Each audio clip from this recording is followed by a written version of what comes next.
The Enlightenment of the late 17th and early 18th century needs some definition. There are certain propositions, if we like to boil them down to that, which are, as it were, the three legs upon which the whole Western tradition rested.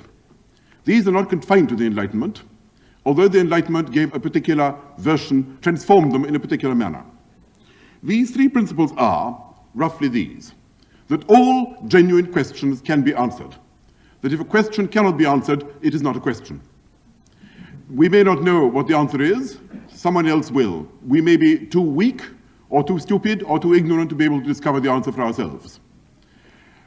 In that case, the answer may perhaps be known to persons wiser than we, experts, an elite of some sort.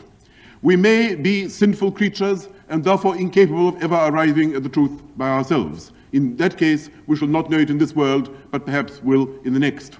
Or perhaps it was known in some golden age before the fall and the flood had rendered us as weak and as sinful as we are. Or perhaps the golden age is not in the past, but in the future, and we shall discover the truth then. If not here, there. If not now, at some other time. But in principle, the answer must be known, if not to men, then at any rate to an omniscient being, to God. If the answer is not knowable at all, if the answer is in some way is in principle shrouded from us, then there must be something wrong with the question. This is a proposition which is common both to Christian and to scholastic, to Enlightenment, and to positivist tradition of today.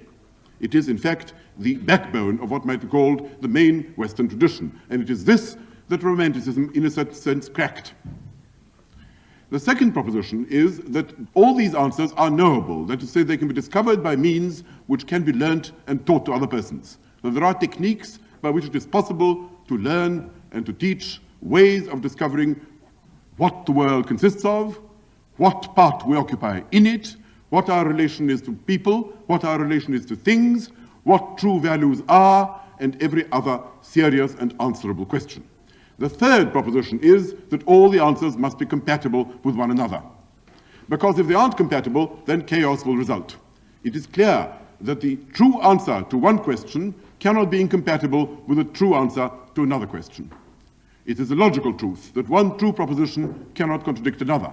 If all answers to all questions are to be put in the form of propositions, and if all true propositions are in principle discoverable, then it must follow that there is a description of an ideal universe, a utopia if you like, which simply is that which is described by all true answers to all serious questions. And this utopia is something which, although we may not be able to attain to it, at any rate is that ideal in terms of which we can measure off our own present imperfections. That is the general presupposition, if you like, of the rationalist Western tradition, whether Christian or pagan, whether theist or atheist. Now, the particular twist which the Enlightenment gave to it was to say that the answers were not to be obtained in many of the hitherto traditional ways. I needn't dwell on that, for it will be familiar to most people here. The answer is not to be obtained by revelation, for different men's revelations appear to contradict each other. Then it's not to be obtained by tradition, because tradition can be shown to be often misleading and false. It is not to be obtained by dogma.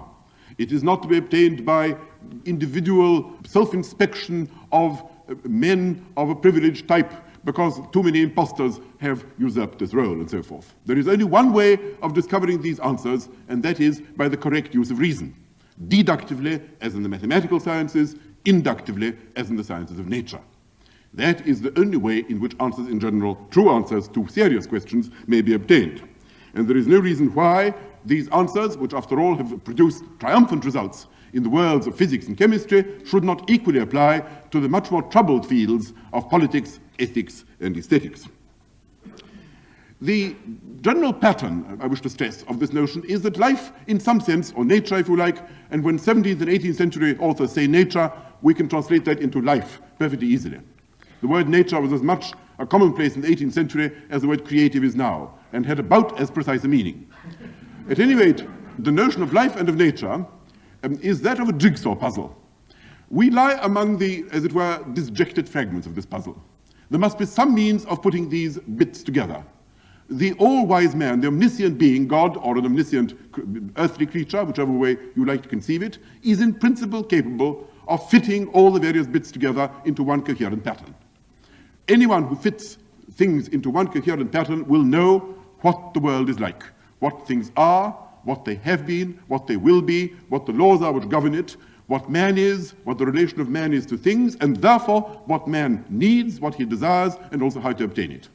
All questions, whether of a factual nature or what we call a normative nature, that is to say, answers to questions, what should I do, and what ought I to do, or what would it be right or appropriate for me to do, all these questions are answerable by someone who is capable of fitting these bits of the jigsaw puzzle. It is, as it were, like a hunt for some kind of concealed treasure. The only difficulty is to find the path to the treasure. Upon this, of course, theorists have differed. But in the 18th century, there was a fairly wide consensus that what Newton had achieved in the region of physics could surely also be applied to the region of ethics and of politics. The regions of ethics and of politics presented a rare disorder. It was perfectly clear, then as now, that people didn't know what the answers to these questions were. How should one live? Were republics preferable to monarchies? Was it right to seek pleasure or to do one's duty, or could they be reconciled? Was it right to be ascetic, or was it right to be a voluptuary? Was it proper to obey elites of specialists who knew the truth, or was it the case that every man had a right to his own particular opinion as to what to do, and was a majority opinion of necessity to be taken as the correct answer to political life?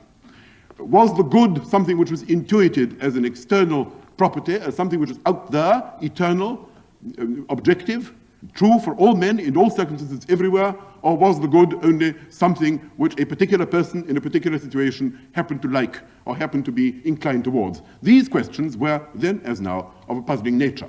It was quite natural that people should say, here was Newton who had found physics in a very similar state, with a great many crisscrossing hypotheses founded upon a great deal of classical and scholastic error. With a very few masterly strokes, he had managed to reduce this enormous chaos to comparative order. From a very few clear physico-mathematical propositions, he was able to deduce the position and the velocity of every particle in the universe, or if not to deduce them, to place weapons in people's hands with which they could, if they applied themselves, deduce them. Weapons which any intelligent man could, in principle, use for himself. Surely, if this kind of order could be instituted in the world of physics, the same methods produce equally splendid and lasting results in the worlds of morals, politics, aesthetics, and the rest of the chaotic world of human opinion, where people appear to struggle with each other and murder each other and destroy each other and humiliate each other in the name of incompatible principles. If we know what we are, and we know what we need, and we know where to obtain it, and we obtain it by the best means in our possession, then we can live happy, virtuous, just, free, and contented lives. That all virtues are in fact compatible with one another. That it is impossible for it to be the case that the answer to the question, should one seek justice, is yes, and the answer to the question, should one seek mercy, is yes, and that these two answers should somehow prove incompatible. Equality, liberty, fraternity must be compatible with one another. So must mercy and justice. It is impossible, if a man were to say that, for example, the truth could make someone miserable, this must somehow be demonstrated to be false. If it could be shown that in some way total liberty was incompatible with total equality, there must be some misunderstanding in the argument, and so on. This was a belief which I think all these men held. And above all, they held that these general propositions were obtainable by the dependable methods used by natural scientists in the establishing of the great triumph of the 18th century, namely the natural sciences. Let me explain to you that this, of course, penetrates as much into the realm of the arts as it does into that of the sciences and that of ethics. The highest flight of human artistic genius consisted in somehow visualizing that inner objective ideal towards which nature and man tended, and somehow embodying this in a noble painting. That is to say, there is some kind of universal pattern, and this universal pattern the artist is able to incorporate in images as the philosopher or the scientist is capable of incorporating in propositions. Let me read you a very typical statement by Fontenelle, who was the most representative of all figures of the Enlightenment and led a very careful and very rational life which enabled him to live to the age of 100. He said, "A work of politics, morals, criticism, possibly even of literature, will be finer, all things considered, if made by the hands of a geometer." That is because geometers are persons who understand the rational interrelationships of things. And anybody who understands the pattern which nature follows, because nature is surely a rational entity, otherwise man would not be able to conceive it or understand it at all. That was the argument. If anyone who can do that is surely able to elicit from the apparent chaos and confusion of nature those eternal principles, those necessary connections which bind together the eternal and objective elements out of which the world is composed. Monsieur Rapin in the 17th century said, Aristotle's poetics is only nature reduced to method, good sense reduced to principle. And Pope repeated that in famous lines, saying, those rules of old, discovered, not devised, are nature still, but nature methodized. That is, roughly speaking, the official doctrine of the 18th century, namely that you discover the method in nature herself. Reynolds, who I suppose was the most representative aesthetic theorist, certainly in England of his period in the 18th century, said, the painter corrects nature by herself, her imperfect state by her more perfect. He makes out an abstract idea of forms more perfect than any one in the original. This is the famous ideal beauty by which he says, by this Phidias acquired his immortal fame. Therefore, we must understand what it is that nature, what the ideal consists of. The ideal is there are certain persons, for example, who are more eminent than others. Alexander the Great is a more splendid figure than a lame or blind beggar, and therefore deserves more of the artist than the lame or blind beggar who is a mere accident of nature. Nature tends towards perfection. We know what perfection is by some inner sense which tells us what is norm and what is abnormal, what is the ideal and what is the deviation from this ideal. Therefore, says Reynolds with great firmness, if Alexander had happened to be of low stature, do not render him so. Bernini should never have let David bite his lower lip, because that is a mean expression inappropriate to royal rank. If St. Paul was of mean appearance, as we are told, Raphael was right not so to draw him.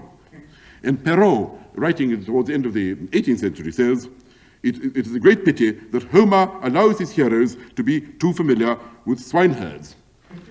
He doesn't, I suppose, doesn't wish to deny that perhaps Homer's heroes or persons whom he drew, who his originals, might have been as familiar with swineherds, as in fact they're represented as being, but if so, they shouldn't have been. And the business of the painter is not simply realistically to reproduce what is there. That is what the Dutch too often do, and this merely populates the world with a number of copies of entities which originally had no need to be there. The purpose of painting is to convey to the questing intellect or the questing soul what it is that nature seeks after. Nature seeks after beauty and perfection. All these people believe that. It may not have attained to it, particularly man conspicuously had not attained to it. But by inspecting nature, we observe the general lines upon which she proceeds. We see what it is that she strives to produce. We know the difference between a stunted oak and a fully grown oak. We know, when we call it stunted, that it is an oak which has failed to become that which it was, as it were, intended by itself or by nature to be. In the same way, there are objective ideals of beauty, of grandeur, of magnificence, of wisdom, which it is the business of writers, philosophers, preachers, painters, sculptors, composers to, in some way, to convey to us. That is the general notion. Winckelmann, who I suppose is the most original of all the aesthetic theorists of the century and who introduced this passionate, nostalgic taste for classical art, Winckelmann speaks about noble tranquility and calm restraint. Why noble tranquility? Why calm restraint? He doesn't, any more than anyone else, suppose that all the ancients were nobly tranquil or calmly restrained. But he does think that this is the ideal of what man should be. He does think that to be a Roman senator, to be a Greek orator, whatever it is that he regarded as the perfection of man, what all the Germans in his time tended to think of as the most perfect men, were persons who tended towards this noblest of human ideals. And the sculptors who in this way immortalized these particular traits hold up before us the ideal of what man can be, and in this way not only inspire us to imitate these ideals, but reveal to us the inner purposes of nature, reveal to us reality. Reality, life, nature, ideal, these things are identical for these particular thinkers. Just as mathematics deals in perfect circles, so the sculptor and the painter must deal in ideal forms. This, I think, is the rationalist notion of most 18th century aesthetics. That is why there is a comparative neglect of history. Although it's true that Voltaire was the first person who began to write history no longer of individual kings and conquerors and captains and adventurers, but took an interest in people's morals, their clothes, their habits, their judicial institutions. Although some interest in what might be called the general history of people's manners as well as individual conquests or treaties, had got going in the 18th century. Nevertheless, there is no doubt that when Bolingbroke said that history was nothing but philosophy teaching by examples, he was voicing a very common view. Voltaire's interest in history was to show how men were much the same in most ages and how the same causes produce the same effects. And the purpose of that was to show sociologically what we were like, what kind of ends men sought after, what kind of means did not bring them about, what kind of means did bring them about, and in this way to create some kind of science of how to live well. The same is true of Hume, who also spoke in much the same way. He said, most men in most circumstances, obeying the same causes, behave in roughly the same fashion. The purpose of history is not simply curiosity about what happened in the past, desire to revive something which occurred in the past simply because we feel passionately interested in what our ancestors were like, or because we wish in some way to connect the past with ourselves to see what it was that we grew out of. That, I think, was not the principal spring of these men's interest. The principal spring was simply an accumulation of data upon which general propositions could be constructed, telling one what to do, how to live, what to be. That is a most unhistorical possible attitude which can be taken towards history, and it is the fairly characteristic attitude of the 18th century, including great historians who, despite themselves, wrote great history, like Gibbon, whose ideals were a great deal inferior to his actual performance. Now, these being the general notions of the Enlightenment, you can see that in the case of the arts, it would lead, so to speak, to the formal, the noble, the symmetrical, the proportional, the judicious. There were, of course, exceptions to this. I don't say that everybody believed exactly the same thing. This is very uncommon in any age. Even in France, even in classical France, there were all kinds of quietists and convulsionists, persons of a hysterical or ecstatic temperament. There were people like Vauvenargues who complained bitterly about the appalling emptiness of life. There was Madame de la Popelinière who said she wished to throw herself out of the window because she felt that life had no meaning and no purpose. But these were, comparatively speaking, a minority. Broadly speaking, it could be said that it was Voltaire and his friends, people like Helvetius, people to a certain extent like Fontenelle, who represented what might be called the major position of the age. And this was that we were progressing, we were discovering, we were destroying ancient prejudice, superstition, ignorance, and cruelty, and we were well on the way towards establishing some kind of science which would make people happy, free, virtuous, and just. It was really this that was attacked by the persons I'm about to discuss next. Now, certain cracks in what might be called this rather smooth wall, rather smug and smooth wall in some ways, had already proceeded from the Enlightenment itself. For example, Montesquieu, who was a very typical representative of the Enlightenment, had suggested that men were not the same everywhere. And this proposition, which had already been uttered by a good many Greek sophists, but had been forgotten, I think, intermediately, in a certain sense, did make a sort of dent in the general picture, though not a very deep one. His point was that if you were a Persian and brought up in the Persian conditions, you might not want what you would want if you were a Parisian and brought up in Paris. That men were not made happy by the same things. That the attempt to foist upon the Chinese things which delighted the French, or upon the French things which delighted the Chinese, would cause misery in both places. And that therefore one had to be very careful in altering laws, in reforming, in generally speaking looking after people, if one was a statesman or a politician, or even in personal relations, in friendship, in family life, to consider very carefully what are the actual needs, what is the process of growth, what are the conditions in which a specific body of persons grew up. The old belief was that whatever was true was necessarily true, that things could not be otherwise than as they were. And that is why, said Spinoza and people who thought like him, when I understand that things are inevitable, I accept them much more willingly. No man wants to believe that 2 + 2 = 5. Anyone who says 2 + 2 has always equaled 4, but this is a very suffocating truth. Could it not be the case occasionally that 2 + 2 would be 4.5 or 17? Anyone who wanted to break out of this hideous prison of the multiplication table would be regarded on the whole as not quite sane. On the whole, we assume that the proposition that 2 + 2 = 4, or that if A is larger than B and B is larger than C, then it is probable that A is larger than C. These kind of propositions are propositions which we accept as being part of the general rational process of thought, part of what we mean by sanity, by rationality. If all facts in the universe could be reduced to this, then we would no longer kick against them. That is the great rationalist presupposition.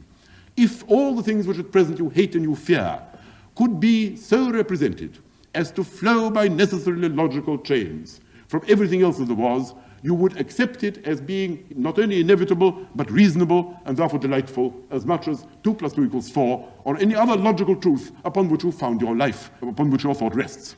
That is the ideal of rationalism. This Hume certainly broke. Now, let me now say that in spite of the fact that Montesquieu and Hume did make these faint dents in the particular theory of which I speak, one by showing that not everything was everywhere the same, the other by saying there were no necessities, only probabilities, the difference that made was not very large. Hume certainly thought that the universe would proceed much as it did. He certainly thought that there were rational, irrational courses of action. He certainly thought that men could be made happy by rational means. He believed in science. He believed in reason. He believed in cool judgment. He believed in all the well-known propositions of the 18th century. He believed in art exactly as Reynolds believed in it, exactly as Dr. Johnson believed in it.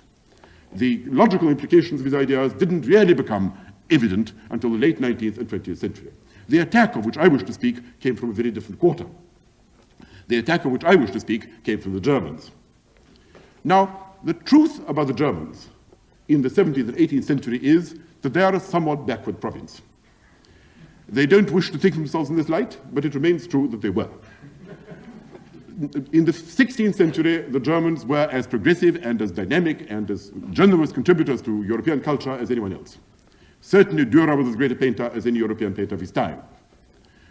Certainly Luther was as great a religious figure as anyone who had occurred in European history. But if you look at Germany in the 17th century, for whatever reason, and particularly the early 18th century, with the exception of the one great figure of Leibniz, who certainly is a philosopher of world scale, it is very difficult to see who among German thinkers, or who among those Germans who affected, so to speak, the thought or the even to a certain degree the art of the world in any significant fashion, particularly towards the end of the 17th century, could be named.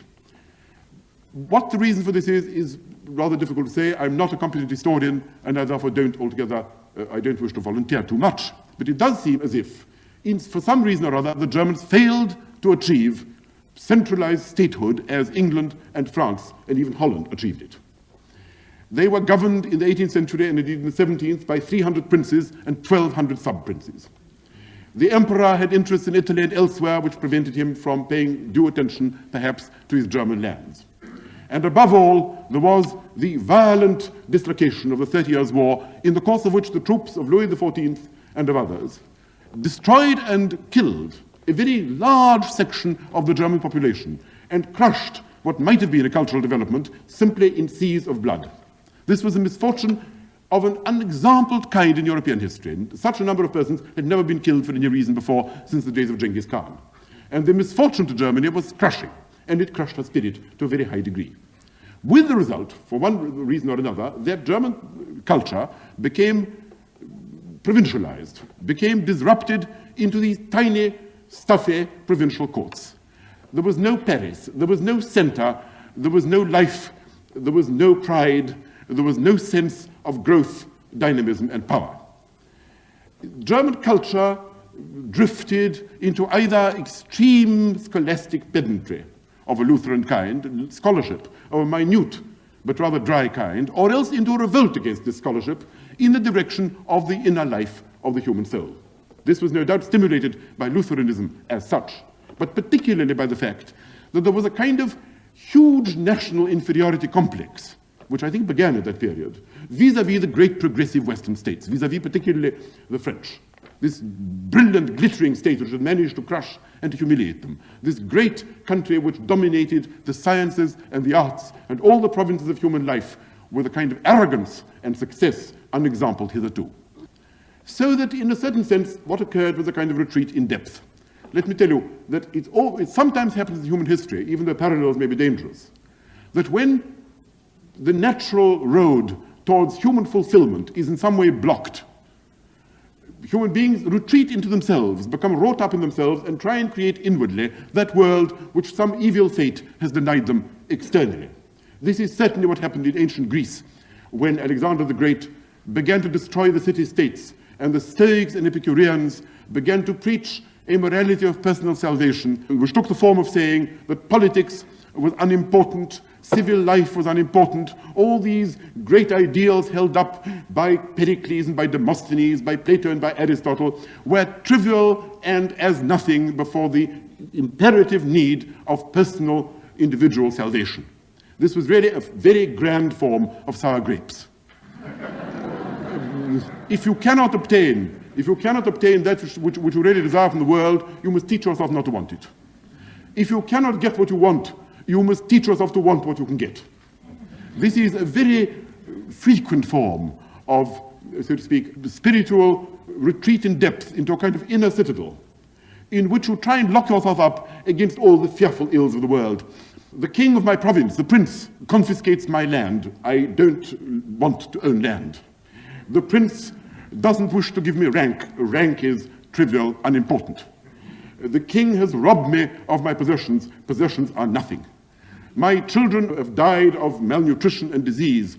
Earthly possessions, even children, love of children is as nothing before love of God, and so forth. So that you gradually hedge yourself round by a kind of tight wall in which you seek to reduce the vulnerable surface. You want to be as little wounded as possible. Every kind of wound is being heaped upon you.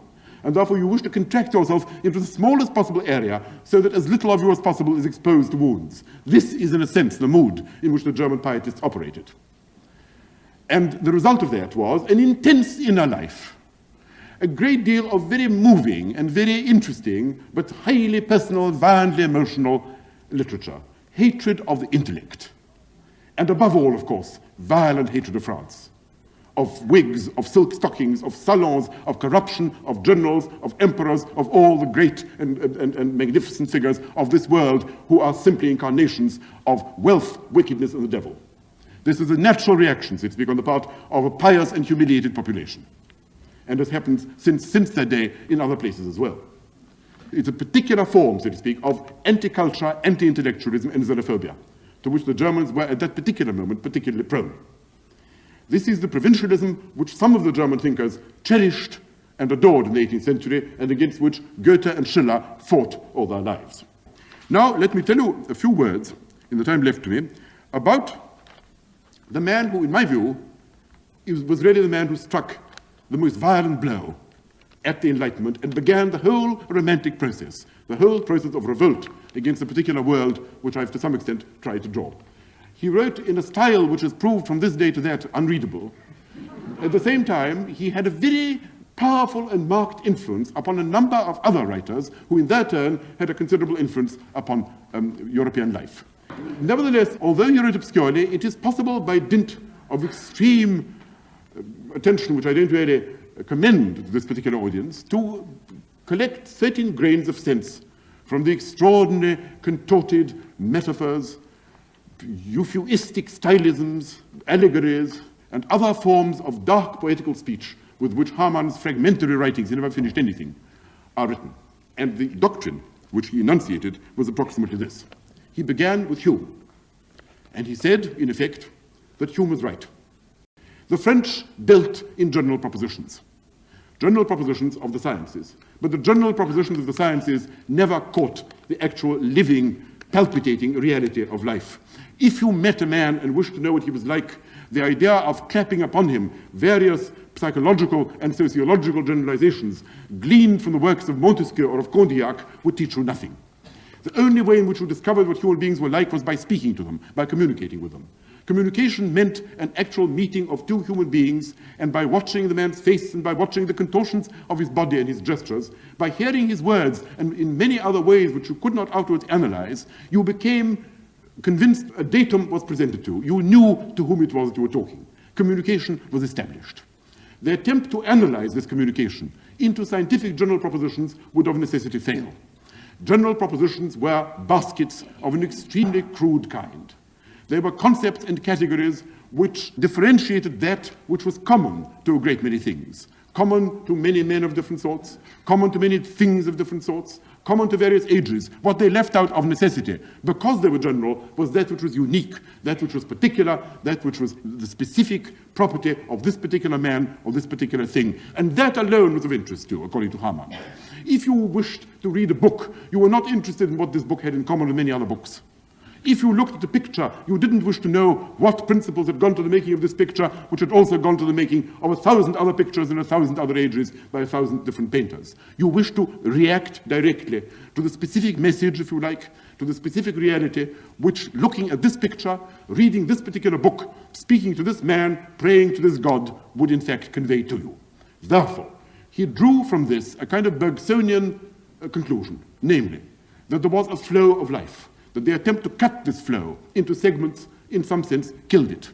That the sciences are very well for their own purposes. If you wished to discover about how to grow plants, and even then not always correctly, if you wish to know about some kind of general principles about the general properties of bodies in general, whether physical or chemical, if you wish to know about what climates would assist, what kind of growths to develop in them, and so forth, no doubt the sciences are very well.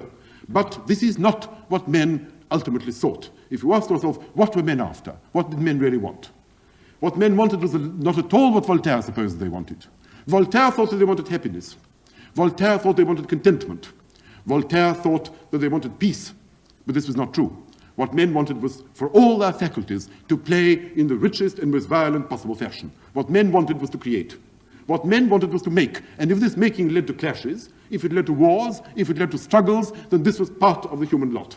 A man who had been put in a Voltairean garden, pared and pruned, as it were, who had been brought up by some wise philosopher in knowledge of physics and the knowledge of chemistry and the knowledge of mathematics and in knowledge of all the sciences which the encyclopedists had recommended, such a man would in fact be a form of death in life.